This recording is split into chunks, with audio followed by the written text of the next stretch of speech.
1절로 6절입니다. 다니엘서 7장 1절로 6절. 자, 우리 같이 합독하도록 하겠습니다. 시작. 바빌론 벨사살 왕 문년에 다니엘이 그의 침상에서 꿈을 꾸며 머릿속으로 환상을 받고 그 꿈을 기록하며 그 일의 대략을 진술하니라. 다니엘이 진술하여 이르되 내가 밤에 환상을 보았는데 하늘에 네 바람이 큰 바다로 물려 불더니 큰 넷이 바다에서 나왔는데 그 모양이 각각 다르더라. 첫째는 사자와 같은데 독수리의 날개가 있더니 내가 보는 중에 그 날개가 뽑혔고 또 땅에서 들려서 사람처럼 두 발로 서게 함을 받았으며 또 사람의 마음을 받았더라.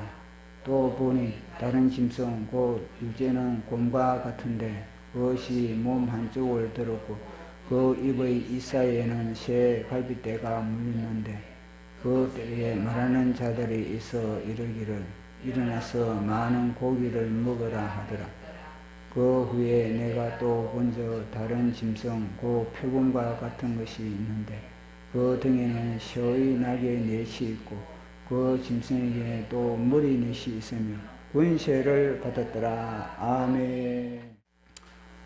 우리 인류와 이 지구상의 모든 피조 세계를 보면은 모든 피조물과 다른 게 우리 인간에게 있습니다. 그것이 뭐냐면은 우리 인간은 말을 가지고 있다는 겁니다. 말을 자유자재로 자기 생각과 자기 감정과 철학을 표현을 할 수 있는 그런 말을 소유했다는 겁니다. 그리고 또 하나는 그 말을 갖다가 기록을 하고 있다는 겁니다. 그 기록을 한 것이 바로 역사책입니다. 그리고 인간에는 다른 피조물이 없는 이 역사를 가지고 있습니다. 역사를. 다른 피조물들은 한 시대가 끝나고 나면은 더 이상 그것을 통해서 발전이 있다든지 다시 더 좋은 세상을 만들어 간다든지 환경을 조성해 간다든지 그런 게 없지만, 그러나 우리 인간은 이 역사의 기록을 통하여서 과거를 알 수가 있는 겁니다. 과거를 알 수가 있으면서 또 우리 현재를 갖다가 다시 조명해 볼 수가 있는 겁니다. 뿐만 아니라 그걸 통해서 다시 미래를 갖다가 더 아주 지혜롭게 대처할 수 있는 그런 총명과 그런 대처 능력을 우리는 소유하게 되는 겁니다. 이 지구상에 수많은 역사책들이 있지만 그 중에서도 수많은 역사책들은 왜곡되어 있습니다. 그렇지만 이 지구상의 역사책 중에서 최고 진실된 역사책은 바로 우리가 들고 있는 이 성경책입니다. 이 성경책만이 올바른 역사, 진실된 역사, 아주 왜곡되지 않는 그 역사를 기록을 하고 있습니다. 사람들은 이 성경책을 보면서 그 구약 성경, 그거는 이스라엘 나라의 역사가 아니냐, 이스라엘 나라의 역사를 우리가 왜 읽고 왜 우리가 주목을 하느냐, 그런 말을 할 때도 있습니다. 그러나 이거는 이스라엘 나라의 역사이지만 하나님은 이스라엘이라는 이 대표의 나라, 대표 선수를 뽑으셔가지고 전 인류의 역사를 우리에게 이야기해 주고 있는 겁니다. 모든 역사를 여기 만약에 모든 나라의 역사를 갖다가 다 담으면 누가 읽겠습니까? 그 방대한 역사를 다 안 읽거든요. 그렇기 때문에 주님은 대표 선수, 모든 인류의 대표 선수 이스라엘이라는 이 나라의 역사를 엮어가는 겁니다. 이스라엘의 나라의 역사를 엮어가면서 하나님의 손길과 하나님의 손길을 반대하는 마귀의 세력, 그 틈바구니 속에서 하나님이 선택한 이스라엘 백성들이 어디에 속하느냐, 이 싸움을 하고 있는, 이 싸움을 보여주고 있는 겁니다. 큰 그림이 뭐냐면, 하나는 우리 인간이 하나님에게 속하느냐, 아니면 우리 인간이 마귀에게 속하느냐, 이 치열한 싸움을 갖다가 우리에게 보여주고 있거든요. 우리가 읽은 다니엘서도 마찬가지입니다. 우리가 읽은 다니엘서도 보여주는 게 무엇입니까? 다니엘서 2장은 느부갓네살 왕을 통해서 전 인류의 역사를 갖다가 말해주고 있는 겁니다. 머리는 바벨론, 그리고 가슴은 메데바사, 그리고 두 다리는 로마, 그리고 맨 마지막에는 멸망할 10발가락, 10뿔, 그리고 맨 마지막에 이걸 갖다가 동상을 갖다가 이게 쳐버린다. 이 돌멩이. 이 돌이 하나님의 나라가 새 하늘과 새 땅, 하나님의 나라가 새 예루살렘이 돌이 이 발가락을 완전히 쳐 깨부숴버린 겁니다. 그러니까 이걸 깨부수니까 이 동상이 무너지는 것이 바로 느부갓네살 왕의 꿈이었습니다. 그 느부갓네살 왕의 꿈 2장을 갖다가 이제는 7장에 보니까 이거는 이제 다니엘이 꿈을 꾼 겁니다. 다니엘이 꿈을 꾼데 보니까 한 바다가 있네. 바다는 세상을 이야기한다고 했지 않습니까? 바다는 세상에 한 바람이 몰려 불더니, 그러니까 이것이 하나님의 성령의 바람이기보다는 하나의 그런 악한 영의 바람이 부는 겁니다. 바람이 부니까 바다가 일렁이더니, 파도가 일렁이더니 딱 보니까 바다에서 고기가 튀어오르는 것이 아니라 바다에서 보니까 짐승이 튀어오르고 있다. 짐승이. 그 짐승이 보니까 이 사자는 사자. 이 사자는 바로 바벨론을 이야기해 주는 겁니다. 그래서 사자가 보니까 이 사자가 사자의 본래의 기능이, 사자도 백수의 왕으로서 엄청난 위험을 가지고 있지 않습니까? 사자가 무릉 지어버리면은 골짜기에 토끼들도 다 기절해 버릴 정도로 그런 위험성을 가지고 있는 겁니다. 그런데 이 사자가 사자로서 만족하지 못한다는 겁니다. 만족하지 못하고 직립보행을 하겠다는 거예요.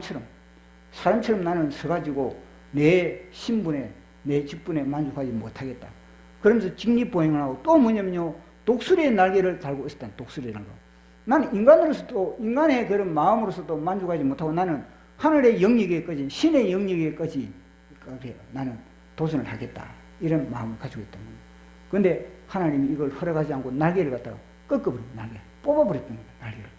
까불지 마라. 너는 너의 신분이 짐승이야, 짐승. 그런 식으로 꺾어버렸다는 겁니다. 바로 이걸 갖다가 우리는 계속 우리 인간이라는 것, 우리 인간의 마음이라는 마음, 우리는 더욱더 높아지고 사는 마음, 커트라인이 없다는 겁니다. 끊임없이 우리는 높아지고 나는 그런 마음을 사자를 통해서 우리에게 이야기해 주는 겁니다. 우리는 내가 왕이, 어떤 지역에도 내가 우두머리가 돼야지, 내가 밑에 들어가기를 싫어하는 것이 바로 우리 인간인 겁니다. 내가 어뜸이 돼야 되고, 가정에서도 내가 어뜸이 돼야 되고, 어떤 모임에서도 내가 왕이 돼야 되고, 늘 자기의 자리는 왕으로서 그렇게 늘 하고 싶은 인간의 모습이거든요. 그 다음에는 다시 이제는 다음 그림이 이제 메데 바사의 곰이 등장. 이 한 그림이 끝나고 나니까 다시 또 바람이 불고 또 바다에서 튀어나오는데 곰이 보니까 이 곰이 두 다리를 갖다 들었다. 곰이 보통 보면 네 다리인데 네 다리에서 앞다리를 들었다 이게 아니고, 성경은 앞다리를 들었다 이거는 곰에게는 자연스러운 거거든요. 싸울 때 앞다리를 들고 곰이 앞다리도 잘 앞다리를 들고 두 뒤다리를 가지고 잘 달려가기도 합니다. 그런데 이 성경책은 분명히 뭐냐면 한쪽 다리를 들었다. 한쪽 다리를 이렇게 들었다는 것 자체는 곰이 아주 불편하다는 거예요. 균형이 맞지 않다. 치우쳐져 있다. 바로 인간의 치우쳐져 있음을 말해주고 있는 겁니다. 그리고 또 뿐만 아니라 이 사이에는 갈빗대 3개를 물었다. 갈빗대 3개, 하나는 리디아라는 제국을 먹어 삼킨 겁니다. 왜냐하면 메데 바사가 리디아를 삼켜버리고, 하나는 뭐냐, 바벨론을 삼켜 먹었거든요. 바벨론. 또 하나의 갈빗대는 이건 애굽을 먹어 삼켜버린 겁니다. 그러면서 여전히 배가 고픈 겁니다. 여전히 배가 고파가지고 또 고기들을 갖다가 먹고 사는 인간의 욕심. 자, 그 다음에는 이 표범이, 또 이 그림이 끝나고 나니까 바다에 바람이 불고 나니까 또 한 놈이 탁 튀어나오는데 보니까 표범이 튀어나왔다는 겁니다. 이 표범도 괴물인 거예요, 괴물. 왜냐면 표범이 다른 짐승은 머리가 다 1개인데 여기는 머리가 4개입니다, 4개. 머리가 4개가 돼가지고 서로 머리끼리 서로 부딪히는 겁니다. 이 머리와 이 머리가 부딪히고, 막, 이 머리가 부딪히고, 머리끼리 저끼리 이빨을 벌리면서 잡아먹으려고 막 하고 있는 그런 모습을 다니엘이 본 겁니다. 머리가 한 방향으로, 내 머리가 한 방향으로 딱 보면은, 이 머리가 네 개가 있으면 네 개가 놓을 필요가 없는 겁니다. 머리 네 개가 뭐냐면 서로 싸우는 거예요. 서로 머리가 한 몸뚱이에 머리 네 개가 서로 싸우고 있는 거예요. 그러다 보니까 머리 네 개가 서로 막 각축전을 벌이고 있는 그런 모습인 겁니다. 그러다 보니까 또 날개가 달린 겁니다. 여기는 독수리 날개가, 여기는 독수리, 바빌론은 독수리 날개인데, 여기는 뭐냐면 새의 날개, 새의 날개다. 그렇게 했던 겁니다. 그러니까 독수리 날개보다 이 새의 날개는, 날개가 좀 약한 날개인 겁니다. 이 날개가 4개, 내가 그래 달려. 머리가 4개듯이 날개도 4개 달렸다. 지난주에 우리가 살펴본 거와 마찬가지. 이거는 뭐냐면요. 바로 날개라는 이 자체의 의미가 정신적인 영역. 다 이거는 뭐냐면 물질의 영역이거든. 이 동물들은 다 물질의 영역을 갖다가 그들이 막 확보하고 점령하고 이렇지만 여기는 이제 단계가 높아가지고 하나는 뭐냐면 정신의 영역. 인간 정신의 영역을 갖다가 완전히 삼켜버리는 그런 표범이라는 것을 우리가 살펴봤습니다. 그 다음에는 또 이제 아주 무섭고 놀라운 짐승. 그 다음에는 이 무섭고 놀라운 짐승을 정리하는 우리 주님, 인자. 보시고, 인자 보고 보십시오. 예시사. 인자만 보면 이게 뭐냐면 신경질 나는 겁니다. 예시.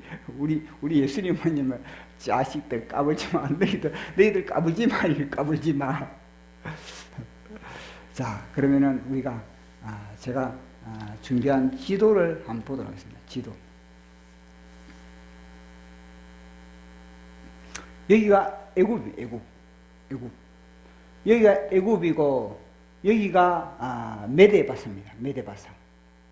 여기가 바벨론. 그리고 여기가 리디아 왕국이에요. 마지막에 이제 이 헬라가 요거 다 삼켜버리거든요. 헬라는 아십니까? 헬라는 첫째는 알렉산더 왕이 그렇게 완전히 한 10년 넘게 이 모든 제국을 갖다 다 삼켜버린 겁니다. 다음 그림을 또 보도록 하겠습니다. 다음 그림. 자, 보십시오. 알렉산더가 여기서 요 출생이거든요. 여기서 출생해가지고 다 먹이 삼킨 겁니다. 알렉산더 스승은 아리스토텔레스입니다. 아리스토텔레스는 유명한 철학자이지 않습니까?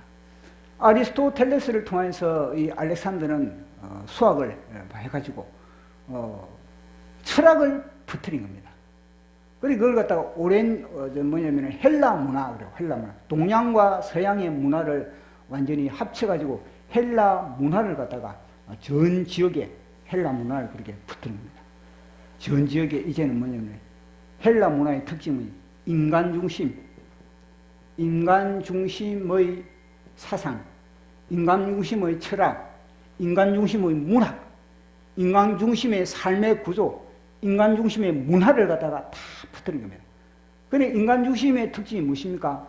이성과 합리성, 논리성. 이성과 합리성과 논리성과 그리고 또 과학.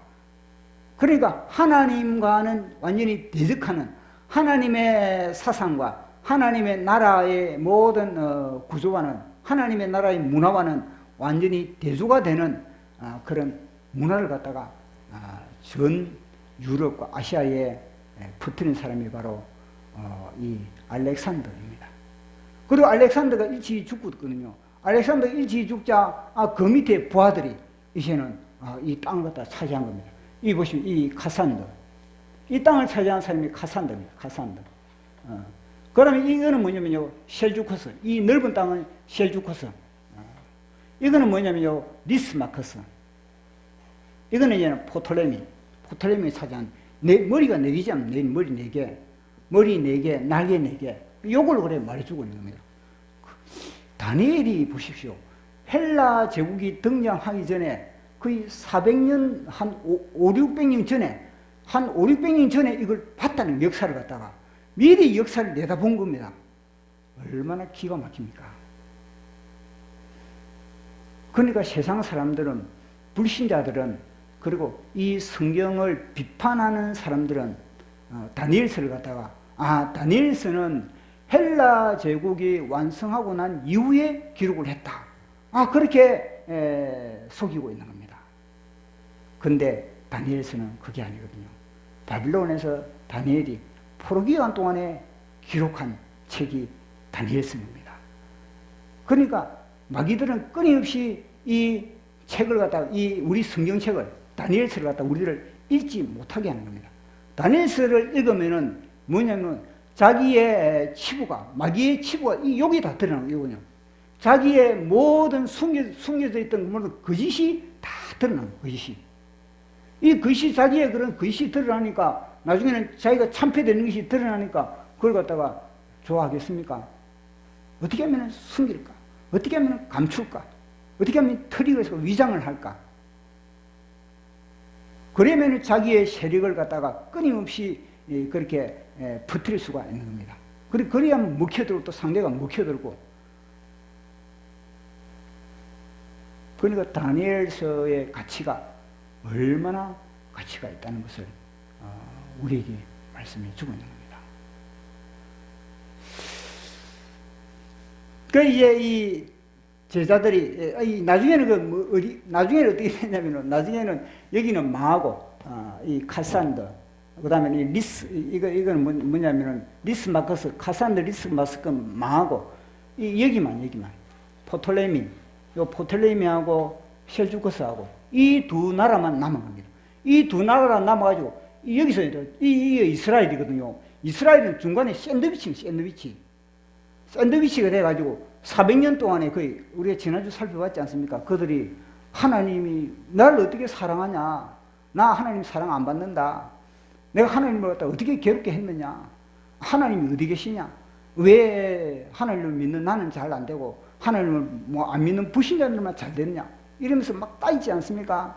그 따지는 그 이후에 하나님이요, 그래 이제 내가 너와 대화가 안 되구나. 더 이상 하나님이 내가 대화를 하려고 그래도 대화가 안 되니까 이제는요, 하나님이 손을 끊어버린 거예요. 그러니까 이스라엘 나라의 거의 400년 동안에 하나님은요, 그들의 죄를 책망하는 선지자도 안 보내주는 겁니다. 선지자도 보내주지도 않고 어떤 위로의 메시지도 전하지 않고 오직 침묵 가운데 있었던 겁니다. 그 침묵 가운데 이 등장, 침묵 가운데 이 위대한, 이 보십시오. 날개 달린 이 4개의 날개가 달린 문화를 가지고 하나님의 말씀, 하나님의 진리를 파괴하는 세력이 등장한 겁니다. 그만큼 하나님을 무시하고 하나님을 멸시하고 하나님을 귀히 여기지 않으면요, 마귀가 뭐냐면 여기 이 헬라 문화가 이스라엘 갔다가 이 보십시오. 셀주커스가 여기로 공격하면은 요 이스라엘 나라는 완전히 쑥대밭이 되고 쑥대밭이 짓밟히는 겁니다. 그럼 여기서 여기로 공격을 하면 이거 거의 이거 두 원수지간이거든요. 그러니까 이스라엘 나라는 중간에서 맨날 짓밟히는 겁니다. 위에서 셀주쿠스가 여기로 공격을 하면은 이 셀주쿠스에 짓밟히고, 여기서 또 치고 올라가면은 이것도 짓밟히고, 하도 전쟁이 많으니까 그 기간 동안에 하나님이 보면 뒷짐을 져버린 겁니다, 사실은. 그래, 나 안 믿는, 그래, 너 불신앙 생활을 해봐라. 그랬거든요. 너 불신앙 생활을 하면서, 그래, 이방인들에게 너 짓밟히면서 내가 하나님을 믿는 그때가 얼마나 소중한지, 그거 사실 그렇지 않습니까? 우리가 가지고 있는 이 물질이라든지, 아니면 가지고 있는 이 건강이라든지, 이 건강의 가치를요, 건강할 때는 모릅니다. 건강할 때는 불평이 많습니다. 건강할 때는 쓸데없는 불평을 많이 하거든요. 그네요, 건강이 박살내 봐야 않습니까? 와, 그때 건강이 소중하구나. 이야, 그때, 진짜 소중했구나. 숨 쉬는 것도, 나중에 건강이 박살나면요, 숨 쉬는 것도 이것도, 존귀하구나. 하루하루 살아가는 거, 이게 기적이구나. 그걸 깨닫게 됩니다. 하나님 그걸 교육시키는 거예요. 완전히 맷돌질을 해가지고 뭐냐면, 너 살아있는 것 자체가 얼마나 소중한지, 그걸 갖다 이제 깨달아봐라. 그게 바로 이 기간 동안, 이 헬라 기간 동안이거든요.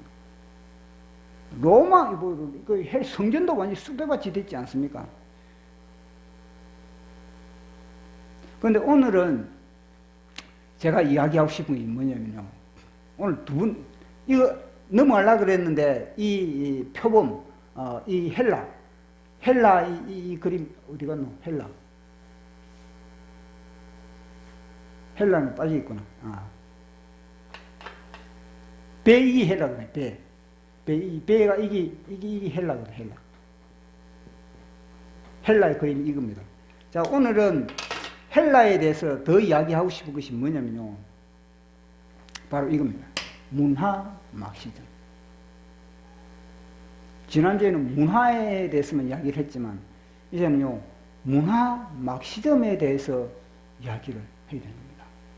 우리는 지금 이 전 세계가 지금 이 문화 막시즘, 지금 완전히 표범의 이 문화 막시즘으로 인해서 전 세계 기독교는 엄청난 도전을 받고 있는 그런 시대가 되었습니다.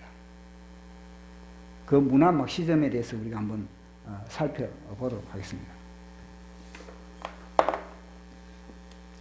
자, 우리 말씀 한 구절 보도록 하겠습니다. 골로새서 2장 8절에서 9절 시작. 철학과 헛된 속임수로 너희를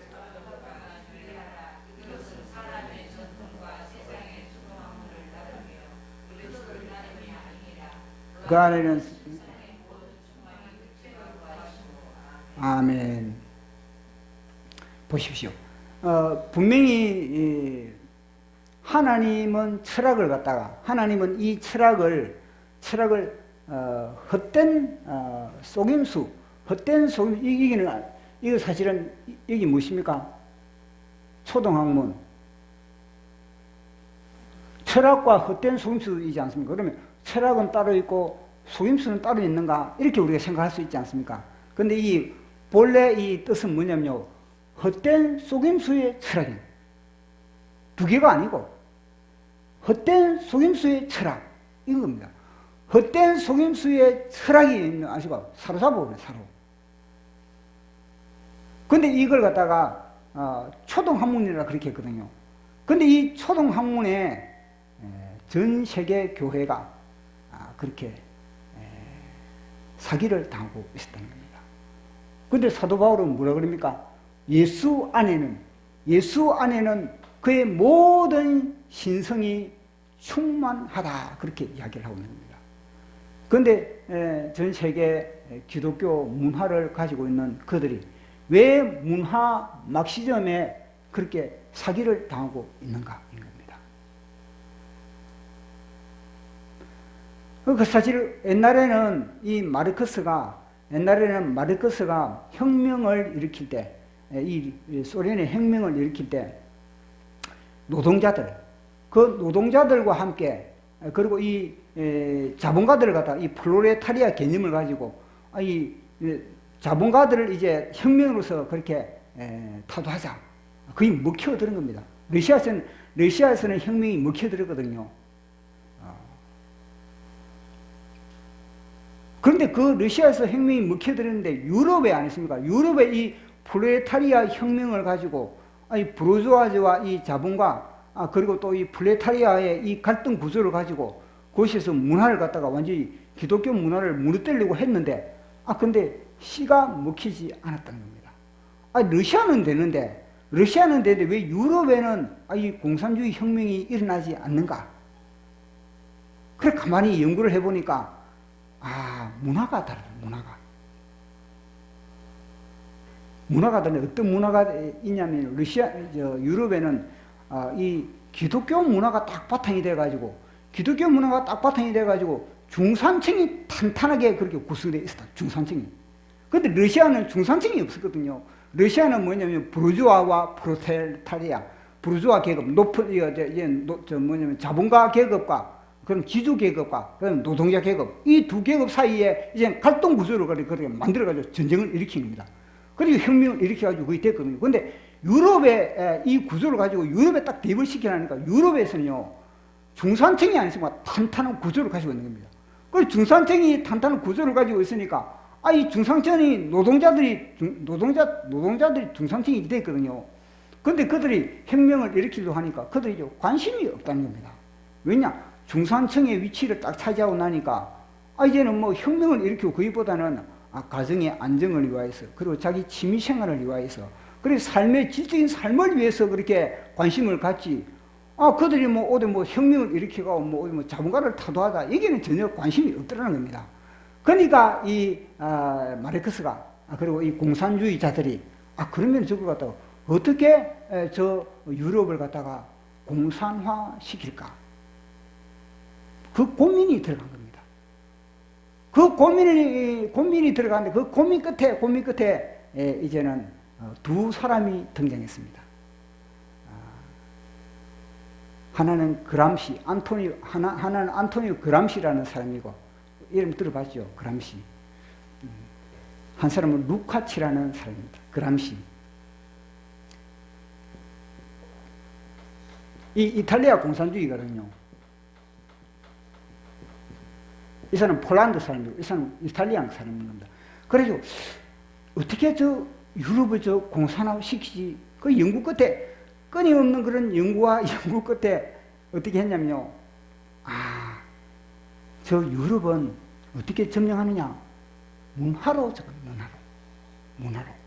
문화로 접근하지 않으면 저 유럽을 무너뜨릴 수가 없다. 유럽은 지금 뭐냐면 탄탄한 중산층이 어떻게 구성되어 있냐면 기독교 문화로 기독교 바탕을 통해서 기독교 이 노동자들이 열심히 뭐냐면 하나의 그런 우리의 직업도 신의 소명이다. 그런 소명의식을 가지고 열심히 그렇게 땀 흘리고 일함을 통해서 그들이 그렇게 부를 축적을 했거든요. 중산층을 이룬 겁니다. 그러니까 이 기독교 문화를 튼튼한 기독교 문화의 저 플레타리아 이론, 독재 이론을 갖다가 이 혁명 이론을 가져가니까 안 먹혀 되니까 이제는 뭐냐 문화로 접근하자. 문화를 접근해가지고 기독교 문화를 쓰러뜨리고 무너뜨리는 그런 방법을 연구하게 됐다는 겁니다. 그래서 이 그람시가 전략을 세우는데 무슨 전략을 세웠냐면 진지전, 하나는 진지전, 하나는 기동전 이런 단어를 사용한 겁니다. 기동전은 뭐냐면 이 소련과 이 러시아 같은 러시아 혁명을 일으킬 때 갑자기 기동전을 일으켜가지고 그렇게 혁명을 일으키는 것과 마찬가지입니다. 마치 우리나라의 이 우리나라 좌파들이 김대중 대통령을 거쳐서 그리고 또 자살한 사람은 누굽니까? 노무현 대통령을 거쳐서 그 다음에는 이번에 또 이 문재인 대통령을 거쳐서 그 당시에는 계속 그 당시에는 뭐냐면은 진지전으로서 그들은 침묵을 하고 있었던 겁니다. 진지전으로 자기들에게 기회가 주어질 때까지 그들은요 지하에서 끊임없는 작업을 한 겁니다. 대한민국을 기독교 문화를 무너뜨리기 위해서. 그래 딱 기회가 딱 되었을 때 보십시오. 5년 사이에 우리나라 변화가 얼마나 급작스럽습니까? 그것이 바로 기동전은 갑자기 뭐냐면 혁명을 일으켜버린 거예요. 자기에게 세력이 완전히 문화의 이게 문화 헤게모니라는 말을 하거든요. 문화 헤게모니. 문화의 주권을 잡았을 때 그들에게 문화의 권력, 문화의 주권을 딱 잡았을 때 그들은요 정권을 잡는다. 그대로 우리나라에 이게 묵혀졌던 겁니다.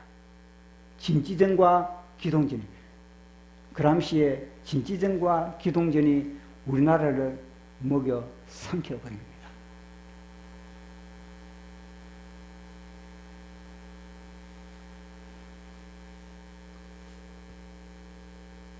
그러면 또 루카치라는 이 사람도 뭘 들고 나오냐면요. 이거는요, 이 사람은 뭐냐면요. 그러면은 어떻게 하면 기독교 문화를 무너뜨릴까? 맞아. 가정을 파괴하자. 이겁니다. 가정을 파괴하기 위해서 뭐냐면 성혁명을 일으키자. 그러거든요. 그러면서 성자유와 프리섹스 이런 개념을 가지고 학교에서 그렇게 가르친 겁니다. 그리고 동성애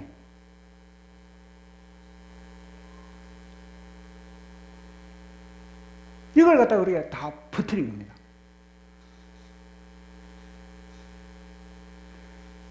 그들이 뭐냐 기독교를 무너뜨리는 방법이 뭐냐 다른 말로 그것은 뭐냐면 가정을 파괴한다. 가정을 파괴하는 그 가장 강력한 파워가 뭐냐?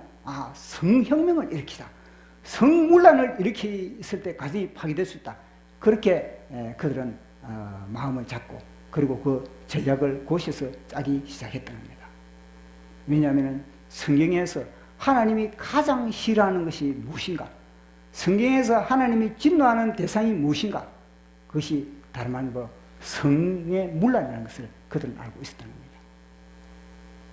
소돔성이 왜 멸망했습니까? 소돔성이 망한 것은 그들은요, 동성애를 비롯해 성이 문란했기 때문에 소돔성이 망한 겁니다. 그래서 이들은요, 이 세력은 어떻게 하냐면은 인간을 갖다가 멸종시키기 위해서, 인간을 막기 위해서 그들이 모든 것 전략을 다 짜고 있거든요. 문화를 통해서 마르크시즘을 다 그렇게 퍼뜨리고 있는 겁니다. 그게 동성애를 통해서 아니면 또 이 프리섹스를 통해서 마음대로 자유화를 통해서 하나님의 말씀을 대적하고 하나님의 말씀을 거역하는 그 문화를 퍼뜨리고 있는 겁니다. 자, 성경에 하나님이 이 성에 대해서 어떻게 이야기를 하고 있는지, 자, 우리 한번 말씀으로 확인해 보도록 하겠습니다.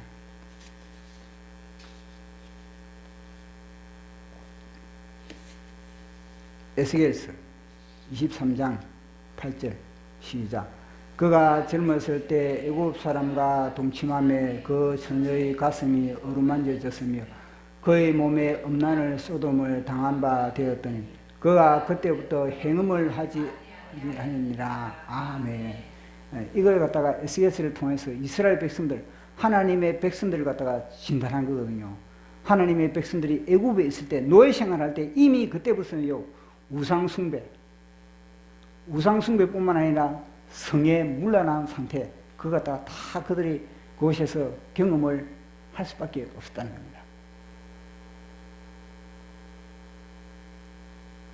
결국 그 이스라엘 나라는 이스라엘 백성들이 이 성으로 인해서 나라가 두 쪽이 났거든요. 성 문제로 인해서. 누굽니까? 솔로몬이에요, 솔로몬. 솔로몬이 1000명의 그 여자들을 갖다가 데리고 있으니까 결국 그것으로 인해서 나라가 두 쪽이 난 겁니다. 북이스라엘과 남유다. 결국 그것을 통해서요, 북이스라엘과 남유다가 두 쪽이 난 이후부터 결국은 망할 수밖에, 바벨론의 포로가 될 수밖에 없는 그런 파국으로 흘러간 것이 바로 이스라엘 역사지 않습니까? 그래서 이 문화 막시즘이라는 것 자체는 모든 이 성을 갖다가 몇 시까지 내가지고 아침에는 남성, 점심 때는 여성, 성주관화를 시키는 거예요.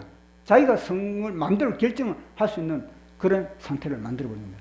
그래서 이 문화 막시즘의 위험이 뭐냐면요, 전에는 노동자와 아니면 또 자본가, 가진 자와 갖지 못한 자, 부르주아와 프롤레타리아, 이 두 사이에 갈등을 일으키는데, 이 문화 막시즘이 얼마나 세분화됐냐면요, 이제는 갈등 구조를 어떻게 일으키느냐, 남자와 여자의 갈등 구조를 일으키는 겁니다. 요즘 사람들의 입에 오르내리는 말이 뭐냐면 PC라는 말을 합니다. PC. Politics, Correctness. 이게 뭐냐면 정치적 올바름. 정치적 올바름이라는 그런 단어거든요. 근데 그 말만 들어보면 정치적 올바름이면 정치를 공의롭게 하고 정의롭게 하는구나, 우리가 좋게 보이지 않습니까? 근데 좌파들의 이 모든 프롤레타리아 혁명을 하는 사람들이 다 속임수가 뭐냐면 어느 전술을 펼치거든요. 좋은 말을 하지만 그러나 그 배우 까디비 보면은 다 혁명을 위한 하나의 그런 언어 전술을 하고 있는 겁니다. 그들은 어떻게 하냐면 남자와 여자를 갖다가 남자와 여자를 갖다가 서로 조화와 협력의 그런 그런 구조가 아니고, 이건 뭐냐, 남자와 여자는 하나의 갈등 구조를 그렇게 일으켜 버린 겁니다. 부모와 자녀를 갖다가 서로 한 몸으로 한 가정의 구성원으로 그렇게 이룬 게 아니라 부모와 자녀를 갖다가 갈등 구조로 그렇게 완전히 이루어 버리게 하는 겁니다. 그런 철학을 갖다 집어넣는 겁니다. 그리고 또 뭐냐면은 이 뚱뚱한 사람과 또 야윈 사람 사이에 또 갈등 구조를 그렇게 집어넣는 겁니다.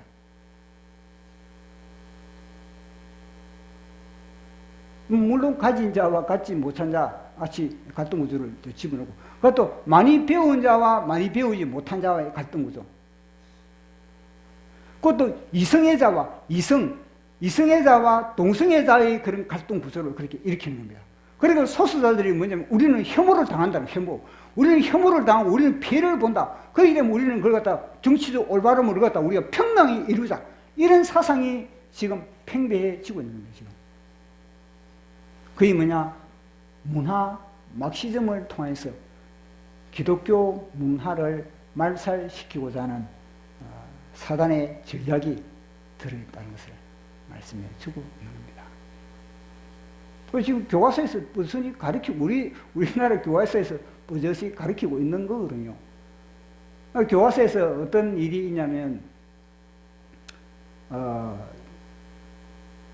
인권위원회에 너가 인권적으로 뭔가 좀 손해를 봤다면은 인권위에 너희 부모를 고발하라. 그런 내용인데, 그게 뭐냐면, 어떤 여학생이 자기 집에 가면은 동생보다 자기가 더 설거지를 부모가 더 많이 시킨다는 겁니다. 더 설거지를 많이 시키니까, 그러면 그건 갖다 인권 탄압을 받았다는 겁니다. 인권 탄압. 그 인권 탄압을 받았으니까 그 인권 탄압을 받은 걸 갖다가 부모에게 이야기하거든. 그거보다 인권위원회에 그걸 갖다가 고발하라. 그렇게 교육을 시키고 있다는 겁니다. 그게 지금 그런 것이 아니라 벌써 몇 년 전에 학생들의 가르치는 참고서에 그런 내용이 나와 있는 겁니다. 그러니까 어른과 아이들의 그런 갈등 구조를 그렇게 다 교육을 시켜 나가고 있는 겁니다. 그것뿐만 아니라 이제는 이것이 뭐냐, 종교로 들어오고, 교회로 딱 들어오고, 교회로 다 들어오고, 이제는 종교 다원주의를 이루는 종교 다원주의. 모든 종교에 다 구원이 있다. 이런 식으로 그렇게 교육을 시키고 있는. 이것이 이제는 신학교에까지 들어갔고, 신학교에서 이제는 배출된 목사들이 이제는 이 종교 다원주의를 가지고 이제 그렇게 설교를 하고, 그것도 그렇게 성도들을 속이고 있는 그런 실정이 된 겁니다. 그런 세상에 우리는 살아가고 있습니다. 또 다음 한 넘어보도록 하겠습니다. 자, 보십시오. 이게 뭐냐면은 하나님이 동성애자, 남색하는 자는 하나님의 나라를 유업으로 받지 못한다. 그렇게 분명히 성경이 기록하고 있거든요. 자, 우리 읽어보도록 하겠습니다. 시작. 불의한 자나 하나님의 나라를 유업으로 받지 못할 줄을 알지 못하느냐. 미혹을 받지 말라. 음행하는 자나 우상 숭배하는 자나 간음하는 자나 탐색하는 자나 남색하는 자나 도적이나 탐욕을 부리는 자나 술 취하는 자나 모욕하는 자나 속이 없는 자는 나라를 유업으로 받지 못하리라. 아멘. 보십시오. 자, 분명히 하나님의 말씀은 이 10가지에 해당하는 사람은 하나님의 나라를 유업으로 받지 못한다 그러지 않습니까? 그런데 뭐냐면요, 나는 믿는다. 나는 교회 다니면서 믿는다. 이걸 하면서도 나는 교회 다니니까 나는 구원을 받는다. 하나님 나라를 나는 나에게 하나님의 나라를 나는 보장받았다. 하나님이 나를 맞이할 것이다. 그렇게 속이고 있는 세상에 우리는 살아가고 있습니다. 보십시오. 동성애자들이 다 이 무지개 색깔을 가지고 있잖아요. 무지개 색깔이 자기들의 상징이거든요. 그 무지개 색깔, 동성애자들의 무지개 색깔을 보도록 하겠습니다. 보십시오. 원래 무지개 색깔은 7가지. 빨주노초 파남보 하나 둘 서인 너희 다섯 7가지지 않습니까? 7가지. 7가지. 동성애자들은 뭐냐면요, 하나가 빠져버린 겁니다. 남색이 빠집니다. 남색이. 이 남색이 들어가야 되는데 남색을 빠져버리고 이걸 갖다가 동성애자들의 상징으로 하고 있거든요. 그리고 그건 왜 남색이 빠졌나? 그러니까 뭐냐면 조금 전에 우리 읽었지 않습니까? 남색하는 자는 하나님의 나라를 유업으로 받지 못한다. 그러니까 오늘 그들은요, 남색을 싫어하는 겁니다. 2가지 이유가 있나. 하나는 자기들이 뭐냐면 남색이라고 하고 자기들이 남색으로 인정을 하는 거하고, 하나는 뭐냐면 남색 자체를 하나를 유업으로 받지 못한다. 그러니까 그걸 갖다가 얼마나 무식한 해석을 하고 있습니까? 그들이. 그러니까 그들이요, 이 사람들은 다 무식한데 무대뽀로 그렇게 하고 있는 겁니다. 그런 세상에 우리는 살아가고 있습니다. 근데 이 동성애자들의 무지개거든요. 자기들 이 무지개가 근데 모든 글로벌 기업에서 다 이걸 갖다 채택을 하고 있지 않습니까? 스타벅스, 그다음 또 나이키, 여러 가지 그 자관 이 글로벌 기업에서 다 이걸 갖다가 채택을 하고 있다는 겁니다. 그게 바로 이 문화 막시즘에 지금 세상은 미쳐가고 있다는 것을 말씀을 하고 있는 겁니다. 그의 목표는 딱 한 가지입니다. 다른 거 없습니다. 오직 교회를 무너뜨리기 위한 것, 가정을 무너뜨리기 위한 것, 가정의 순수성을 무너뜨리기 위한 것. 그래서 이 문화 막시즘의 그런 영향으로 인해서 이제는요, 우리나라에도 결혼을 하지 않는 겁니다. 결혼을. 늦게 또 결혼을 하고, 결혼해도 늦게 결혼을 하고, 또 결혼할 의미를 못 느끼는 겁니다. 왜냐? 결혼하기보다는 개 한 마리 키우는 게 더 낫다는 겁니다. 개 한 마리. 고양이 같은 거 끼고 살면서 뭐냐면, 굳이 결혼할 필요, 외로우면은 고양이 보면서 개 보면서 그렇게 살아가지. 굳이 결혼할 필요가 뭐가 있느냐? 성적으로 채우려면은, 아무나 같이 해가지고 하면 되지. 이러니까 결혼의 의미도 모르고 결혼의 가치도 모른다는 거예요. 왜냐? 다 이런 영향을, 문화 막시즘의 영향을 받았기 때문에 그렇다는 겁니다. 그러니까 우리나라 같은 경우는 얼마나 이게 오래된 겁니까? 문화 막시즘이 들어오는 제가. 키워 축제 하는 거 보십시오. 완전히 이게 그것이 완전히 문화가 되다시피 뿌리를 내려버린 겁니다. 이제는 우리나라에.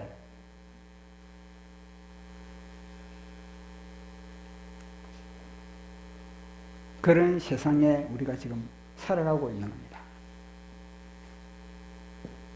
자, 또 말씀 한 구절 보도록 하겠습니다. 로마서 1장 26절 27절 시작. 이 때문에 하나님께서 그들을 부끄러운 욕심에 내버려 두셨으니 곧 그들이 의자들을 순리대로 쓸 것을 바꾸어 영리로 쓰며 그와 같이 남자들도 순리대로 쓸 불릴 듯한 남자가 여자와 더불어 부끄러운 일을 행하여 그들의 그릇됨을 상당한 복 그들 자신이 받았느니라. 아멘. 하나님은 이제는 이걸 갖다 육이다 그러지 않습니까? 하나님은 이제는 더 간섭할 수가 없다. 일종의 방치거든요. 방치. 마치 우리가 아까 전에 이스라엘 나라가 헬라 제국에 아프리카에서 포톨레미 그리고 위에서 셀주쿠스가 중간에서 그렇게 완전히 이스라엘 나라를 맷돌질 하듯이 하나님이 그 당시에는 방치해버리거든요. 말 안 들으니까. 더 이상 하나님이 간섭을 할 수가 없으니까. 그러니까 방치되어 있는 그런 상태와 마찬가지입니다.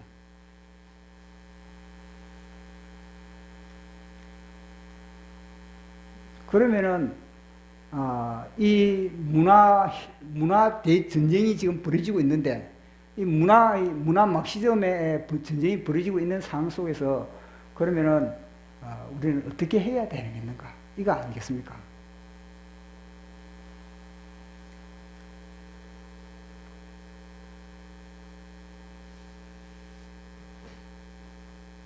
인간 중심의 철학입니다. 인간 중심의 철학, 인간 중심의 사상, 인간 중심을 이걸 갖다가 깨트리지 않으면은 이걸 갖다가 우리가 깨트리지 않으면은 우리는요 이 세력에서 벗어날 수가 없는 겁니다. 왜냐 이게 바로 우리 속에 이게 있기 때문에 딱 구매에 맞지 않습니까? 인간적으로 우리는 이성적으로 그다음 또 합리적으로 그리고 이 모든 게 딱 들어맞기 때문에 우리는 이걸 좋아할 수밖에 없는 겁니다. 그런데 여기에 대해서 성경은 뭐라 그런가? 인간 중심을 갖다가 성경은 뭐라 그러는지 우리에게 말씀해 주고 있는 겁니다. 성경 우리 보도록 하겠습니다. 고린도 후서 10장 4절에서 6절 시작. 우리의 싸우는 무기는 육신에 속한 것이 아니 오직 어떤 견고한 진도 무너뜨리는 하나님의 능력이라. 모든 이론을 무너뜨리며 아는 것을 대적하여 높아진 것을 무너뜨리고 모든 생각을 사로잡아 그리스도에게 복종케 하는 너희 복종이 온전케 될 때 모든 복종시 않는 것을 벌하려 준비하는 중이라. 아멘. 철학, 모든 사상을 갖다가 다 깨트리고 이론을 다 깨트리고 이게 뭐냐면 남의 것보다 무슨 내 속의 이론, 내 속에 무슨 철학, 이성적인 것, 합리적인 것, 이 모든 것 자체를 갖다가 다 깨부셔야 돼요. 말씀으로. 말씀의 금으로서 잘라내고 말씀으로서 완전히 말씀의 몽둥이로 깨부수었을 때 결국 뭐냐면요. 우리가 이것이 다 사라졌을 때 우리는 하나님께 예수님께 복종할 수가 있는 겁니다. 우리가 예수님에게 복종했을 때 이 모든 이 헬라 문화, 이 문화 막시즘은 우리에게 다 복종할 수밖에 없는 그런 구조 속에 우리가 들어있는 그런 상황을 말씀해 주고 있는 겁니다. 그래서 개인적으로 이거는 이제 개인적으로 그렇죠. 개인적으로 회개를 하고 그리고 또 이제는 교회적으로는 이제 뭐냐면 연합을 해야 돼요. 연합을. 이게 다 따로 떨어진 거 아니거든요. 이게 이 사자 그리고 곰 그리고 또 이 표범 그리고 크고 놀라운 무서운 짐승 이게 다 볼 때는요. 겉으로 볼 때는 다 따로 떨어진 것 같습니다. 보니까 겉으로 볼 때는 막 이놈이 이걸 삼키고 이놈이 이걸 삼키고 이러니까 다 따로 떨어진 것 같은데 그러나 이걸 갖다가 한 몸이 한 몸, 우상이 우상. 다니엘서 2장은 이게 바로 우상입니다. 한 몸입니다. 그와 마찬가지로 우리도 뭐냐면요. 우리도 예수 그리스도 안에서 예수 그리스도 안에서 우리도 한 몸이 되어야 돼요. 한 몸이. 교회도 한 몸이 되어야 되는 것이고 가정도 뭐냐면요. 가정도 부모를 통해서 한 몸이 되어야 되는 것이고 그리고 한 몸이 안 되면요. 떨어지면요. 뭐냐. 가지란. 포도나무에서 떨어진 가지는 짓밟힐 수밖에, 세상에 짓밟힐 수밖에 없다 그러거든요. 그러나 교회도 뭐냐면 한 몸이 되는 거예요. 교회도. 그러면서 오늘 새벽에 제가 기도를 하면서 주님, 제가 뭔가 마음에 사야 되거든요. 이 설교가 뭔가 주님 딱 맞습니다. 이게 딱 와닿아야 이제 나름대로 설교가 주님 감사합니다 이랬는데 뭔가 좀 찝찝했거든요. 근데 오늘 새벽에 기도를 하고 나서 딱 와닿니 뭐냐면요. 제 속에서 이승만 대통령에 대해서 생각을 하게 만든 이승만 대통령. 이승만 대통령을 벤치마킹이 된다. 이게 와닿는 겁니다. 이승만 대통령이 뭐냐면요. 문화를 갖다가 우리 유교 문화, 우리의 유교 문화를 기독교 문화로 완전히 깨부숴버린 겁니다. 이게 바로 이 문화를 갖다 이 유교 우리 대한민국의 유교 문화를 기독교 문화로 깨부신 분이 누구냐? 이승만 대통령이라는 겁니다. 이승만 대통령이 보십시오. 그 위대한 업적 중에서 여러 가지가 있지만 하나는 뭐냐면요. 토지개혁. 놀라운 거거든요. 이 토지개혁을 통해서 그동안에 거의 뭐 우리 조선시대에 그 당시에는요. 거의 다 뭐 지주들에게 예속되어 있습니다. 예속. 다 뭐냐면 노예. 우리는 다 노예였습니다. 지주는요. 거의 한 5% 정도. 5%가 수많은 토지를 가지고 있고 그다음에 다 우리는 그 5%에 예속된 노예의 그런 삶을 사는 사람이 바로 우리인 겁니다. 그런데 그 노예의 삶을 사는 가운데서도 아무리 다른 그런 갑오 경쟁을 해가지고 개혁을 해도 뭐냐면은 개혁이 되지가 않는 겁니다.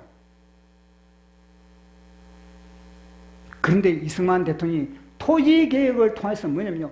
모든 토지를 갖다가 농사 짓는 사람들에게 돌려주는 그런 엄청난 개혁을 하게 됐다는 겁니다. 토지 개혁이 돼야만이 개인의 자유도 보장되고 토지 개혁이 돼야만이 민주주의도 확보한다는 겁니다. 토지 개혁이 되지 않는 가운데는 너 자유, 너 민주주의 해라. 그러면요, 지주가 뭐냐면 딱 토지를 가지고 있으면은 토지를 가지고 아무리 자기 소상농들이 내 자유한다 그러면서 내가 말이 되는 겁니까? 왜냐면 돈을 딱 잡고 있는데 물질을 잡고 있는데 이승만 대통령은 그걸 알아냅니다. 갑오개혁을 아무리 떠들어도 그게 안 된다는 거예요. 갑오개혁이 실제가 되려면 진짜 민주주의가 되고 진짜 이 땅에 그렇게 자유민주주의 시장 경제가 되기 위해서는 뭐냐 토지개혁이 되지 않는 한은 그는 공연불에 불과하다는 것을 이승만 대통령은 알았던 겁니다. 그래서 토지개혁을 통해서 한 3년인가 5년인가 자곤 3년 정도 토지를 갖다가 경작을 하고 나면 자기 소유가 되는 겁니다. 그러니까 이 백성들이 그 당시에 맨날 토지, 농장을 하고 나면 다 50% 정도는 지주에게 바치던 사람들이 자기 땅을 딱 갖게 되니까 어떻게 되냐면 이 사람들이요. 땅에 대하여서 완전히 그렇게 자유함을 갖게 되는 땅. 뭔가 물질이 있어야 뭔가 예수교에서 자유함을 갖지 않습니까? 그래서 자유함을 가지면서 그 당시 그런 제도를 통해서 민주주의 기틀을 잡게 되었다는 겁니다. 그런데 더 놀라운 거는요, 이 토지 개혁을 하기 2달, 토지 개혁을 딱 하고 마치면 한 2달 딱 지나고 나니까 뭐냐면요, 6.25가 6.25가 일어난 겁니다. 6.25가 딱 일어났는데, 그 북한에서는 그렇게 생각하거든요. 우리가 저거가 먼저 토지개혁을 한 겁니다. 저거는 토지개혁을 하면서 저거는 다 몰수를 해가지고 공산당들이 다 잡았는데, 그들이 이제 토지개혁을 해가지고 저것들 자랑하는 겁니다. 우리가 남한에 가면은 저 모든 농민들이, 그들 억압을 받고 있는 농민들이 다 우리 편에 설 것이다. 그래가지고 딱 내려왔는데 보니까, 이 농민들이 아니습니까? 이 인민군에게 그렇게 속하지 않는 겁니다. 인민군을 갖다가 편을 들지 않는 겁니다. 왜냐면요, 그들이요, 토지를 가지기 때문에. 토지를 가지게 되면 내 땅을 내가 지킨다는 겁니다. 내 땅을 공산주의에게 나는 뺏길 수 없다는 겁니다. 그래서 나라를 다 지킨 겁니다. 이게 토지개혁을 하지 않았다면, 이승만 대통령이 토지개혁을 하지 않았다면요, 이미 우리나라는요, 공산화가 이미 되어버린 상태입니다. 맨날 지주에게 맨날 토지 농작물을 갖다 다 바친 사람이, 그 당시에 북한이 더 잘 살았는데, 북한이 더 잘 산 그 제도를 가지고 내려온다면 다 그쪽 편에 속해버리지. 근데 그러지 않았던 것은 뭐냐면, 자기 토지를 소유했기 때문에 내 땅을 내가 지킨다는 내 땅을.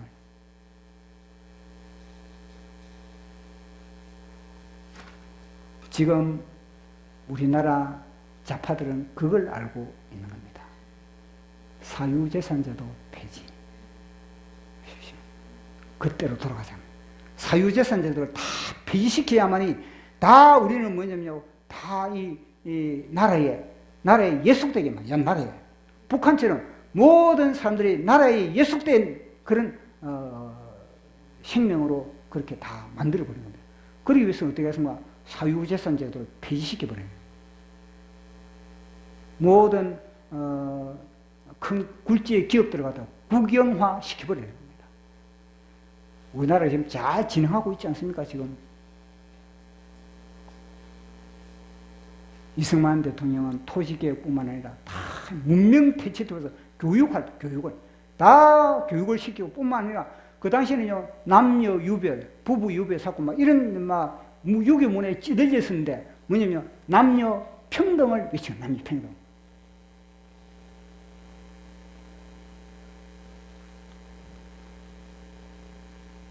그래서 우리 이승만 대통령을 통해서 자유민주주의와, 그리고 자유민주주의 시장 경제와, 그리고 또 한미동맹과, 그리고 기독교 입국론, 이게 바로 이승만 대통령의 4대 건국 이념인 겁니다. 이 4대 건국 이념을 갖다가 우리 대한민국의 주사파들은 요걸 깨트려요. 요걸. 그래서 이승만 대통령의 역사를 말살시키고, 왜곡시키고 말살시키고, 문화 막시즘으로 우리나라를 지금 그들이 다 삼켜버린 겁니다. 먹혀들 겁니다, 이게. 이승만 대통령은요, 대한민국을 목회 현장으로 삼은 분입니다. 단순히 한 교회만 가지고 목회를 하는 그런 목회자의 차원을 넘어가지고, 나는 대한민국을 나는 목회 현장으로 삼겠다. 그래가지고 모든 분야마다 다 기독교 문화를 갖다가 구축한 분이 바로 이승만 대통령인 겁니다.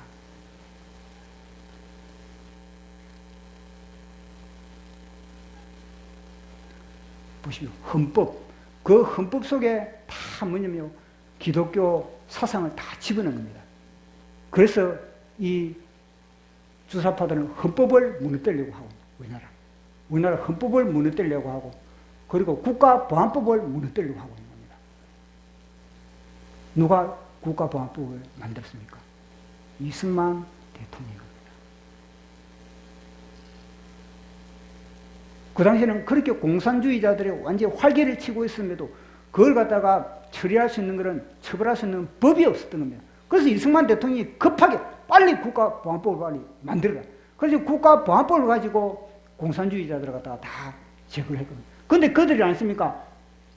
기동전, 진지전으로 이승만 대통령이 완전히 공산주의 사상을 막 억압을 하자 그들은요, 진지전을 펼쳐요. 지하로 다. 지하 진지에 주사파들이 그걸 다 들어가 버린 겁니다. 그런데 지금은요, 다 완전 기동전을 지금 우리나라의 모든 문화 분야의 기동전을 펼치고 있는 겁니다. 연예계 기동전을 펼치고 있고, 언론계 기동전을 펼치고 있고, 이제 뭐 내 공산주의자다 그렇게 해도 나는 공산주의자다 그렇게 해도 어떻게 손을 쓸 수가 없지 않습니까? 기동전을 펼치도 이제는요, 말을 못하고 있는 대한민국.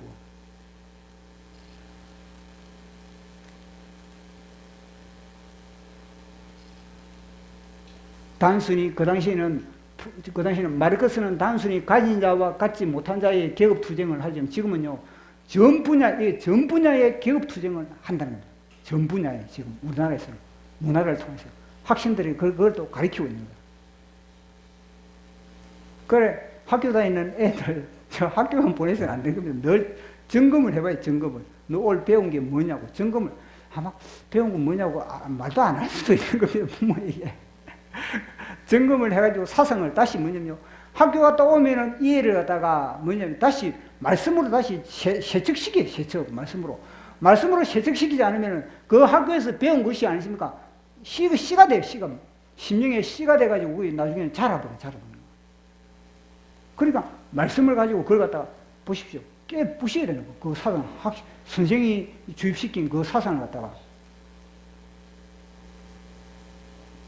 그런 심각한 나라에 우리가 살고 있는 겁니다.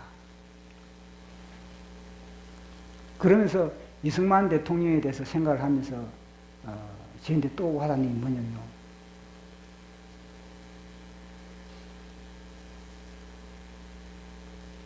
국민혁명당의 12대 정책을 유심히 살펴봤습니까? 저는 나라 TV를 보면서 먼저 12대 정책에 대해서 늘 말하지 않습니까? 그런데 12대 정책 처음에는 딱 듣고 나서 그 12대 정책 할 때는 넘겨버리거든요. 그런데 오늘 제가 이걸 준비하면서 아니십니까? 12대 정책을 다시 한번 제가 보게 되었던 겁니다. 그 12대 정강 정책을 보면서 세 번째가 네 번째까지 그 속에 이미 뭐냐면요, 이승만 대통령의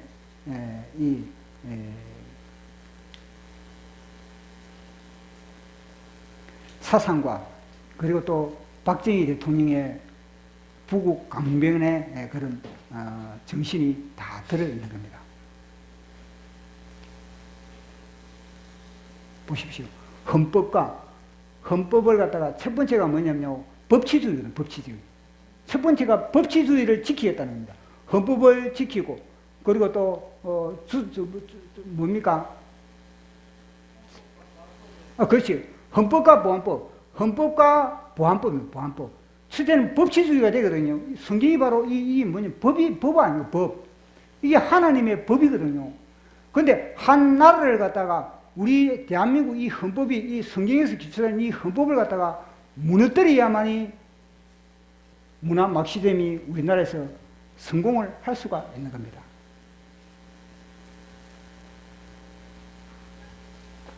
그래서 제가 보니까 첫 번째는 법치주의를 한, 법치주의. 자, 우리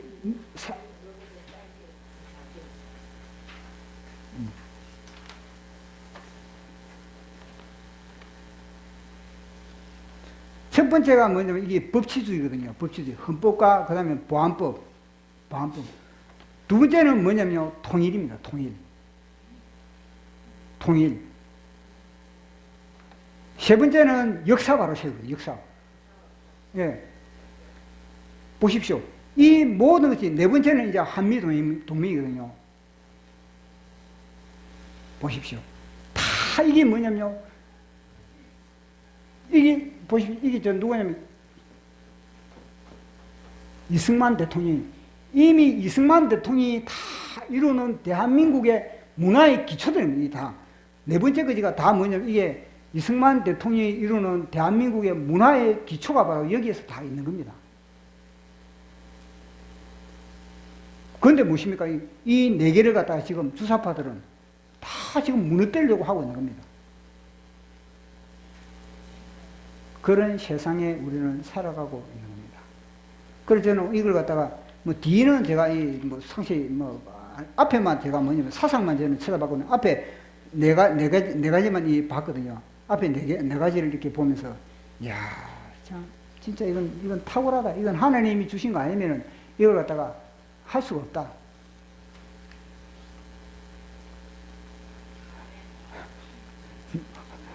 하품이 많이 나오는 거 보네. 잠을 못 잤는 거 보네. 보십시오. 우리가 문화 전쟁을 갖다가 우리는 치료해야 되는 겁니다. 이 문화 전쟁에서 우리가 밀리면은 결국은 우리는 이 표범에게 우리는 삼킬 수밖에 없는 그런 상황 속에 우리는 살아가고 있는 겁니다. 그래서 그걸 유튜브에 보면은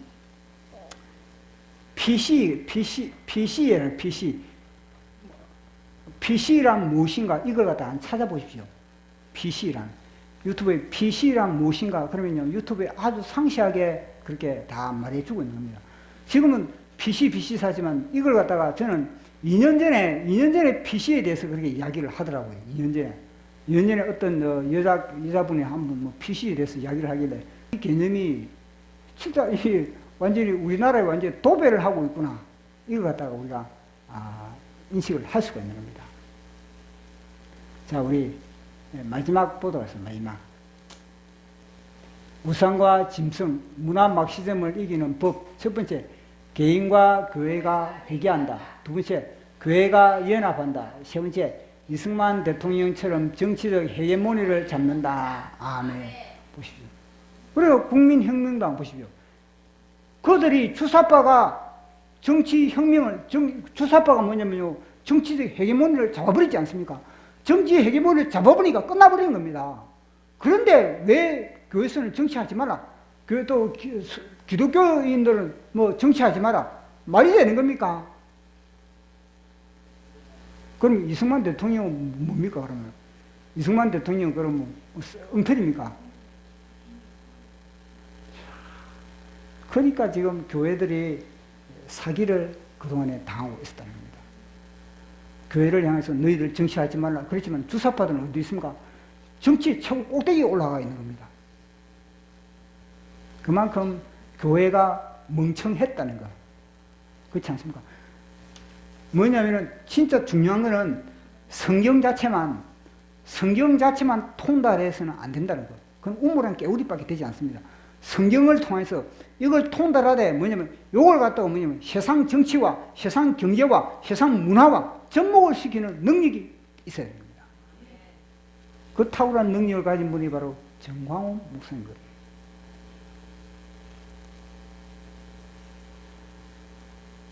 정광훈 목사님에 대해서 비판하고 욕하는 사람은요 시급할 깁니다. 아마. 주님 앞에 회개하지 않는 나는요 그에 대한 정확한 심판을 받을 겁니다. 왜냐? 하나님이 기록을 하고 있거든. 너 내 종에 대해서 너 그렇게 뒤에서 디스하고 너 그렇게 했냐? 그렇게 분명히 할 거 아니겠습니까?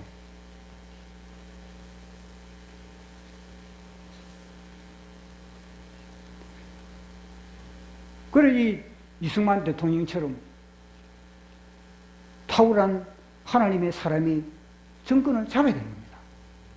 정권을 잡아주고 이승만 대통령처럼 기독교 문화를 갖다가 회복을 시켜야만이 복음 통일을 할 수 있지. 그걸 가만두겠습니까? 기독교와 완전히 대치 관계에 있는데.